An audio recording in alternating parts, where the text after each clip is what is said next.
All right, see, this time my board shows it, so I don't really know what happened at the end of that last video. So we are on to question number 13. It says, describe the similarities and differences in solving a polynomial inequality versus a rational inequality. So think about what those two phrases have in common, inequality, versus what they don't have in common, polynomial, rational. Provide examples if that will help you to explain your thinking. I'm not giving you the answers to this one. You've got it. Yeah, that Bitmoji is for you, third period. All right, write a polynomial in standard form with the given roots. So we are working backwards from what we did in number 11, and we're going to standard form. So we start with these roots. We can write them first as factors. So I have some polynomial is equal to x minus 1, x plus 2, and x minus 3i. But immediately I should recognize that if I had positive 3i as a root, I also have negative 3i, because imaginaries will always travel in pairs, as they are the result of taking the square root of a negative, and when you take a square root of a negative, you end up with the positive version and the negative version. Okay, so this would be in linear factored form, but this says standard form, which means I have got some serious multiplying to do. I'm going to multiply my real things first. X squared plus 2x minus 1x will just be plus x minus 2.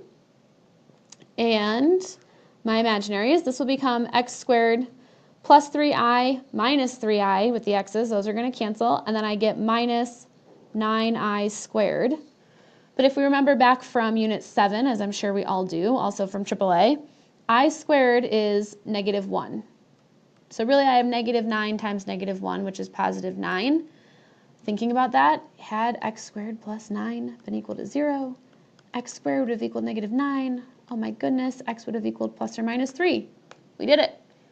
Okay, so there's a quick way to check that your imaginary multiplying all worked out. This then is still x squared plus x minus 2. Still multiplying now, x squared is x to the 4th. X squared, 9x squared. X times x squared is x to the 3rd. Plus 9x minus 2x squared minus 18. X to the 4th, I have 1x to the 3rd. I have 7x squareds. I have 9 x's and minus 18.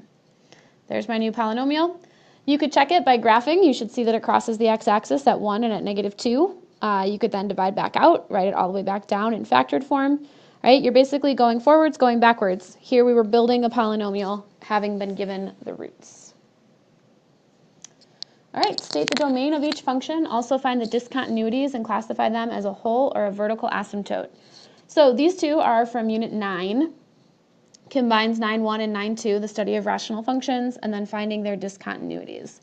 So the first thing to find the domain, you want to start by factoring, but you don't want to cancel anything yet, because we want to read the domain from its original form. So this multiplying to negative 8, adding to negative 2, looks like negative 4, and x plus 2. So right away, my domain is, so this means that x can't be equal to 4, and x can't be equal to negative 2. So my domain is negative infinity to negative 2, negative 2 to 4, and 4 to infinity. All right, well then the next step becomes figuring out which of these things is a whole versus which of these things is a vertical asymptote. I have to classify both of these. Each one of these is a problem spot, and I'm trying to figure out what type of problem is it. Well, x plus 2 is going to cancel out, in which case the whole is at negative 2 because it canceled. The vertical asymptote is going to be at x equals 4 because it didn't cancel out. So what I was left with after I canceled is g of x equals 1 over x minus 4. So to figure out the whole value for the y, I'm going to take negative 2 and I'm going to plug it in here.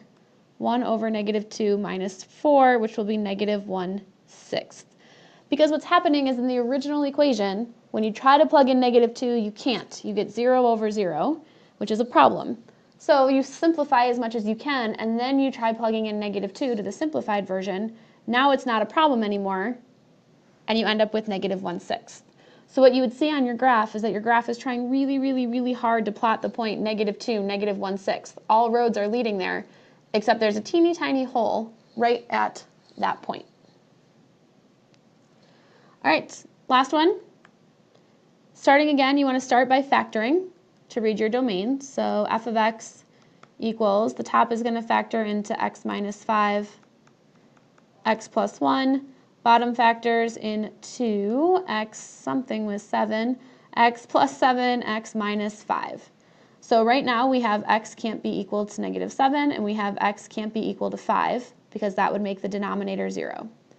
So our domain, -∞ to -7, -7 to 5, 5 to infinity. Now the job becomes classifying, was -7 a whole or a vertical asymptote?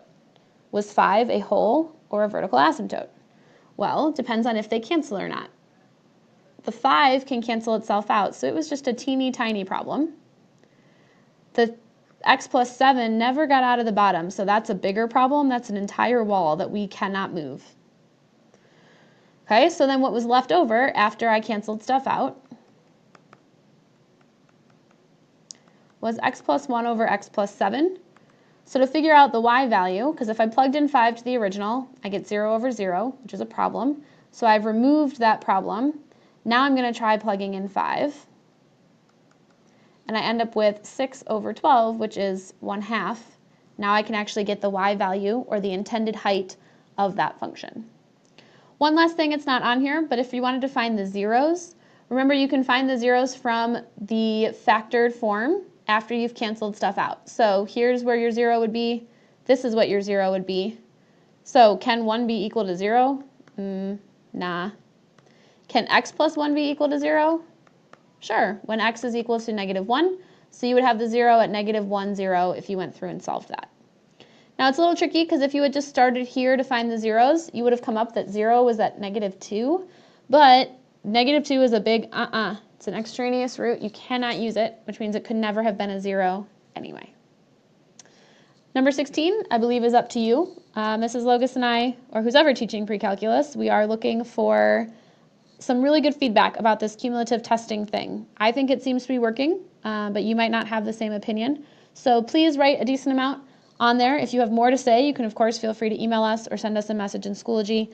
But we do want to hear from you about if you are enjoying this, how you feel about how it's helping your math, not helping your math, getting the reviews, the review videos, all the different pieces of it. All right, that's it. Good luck on your test.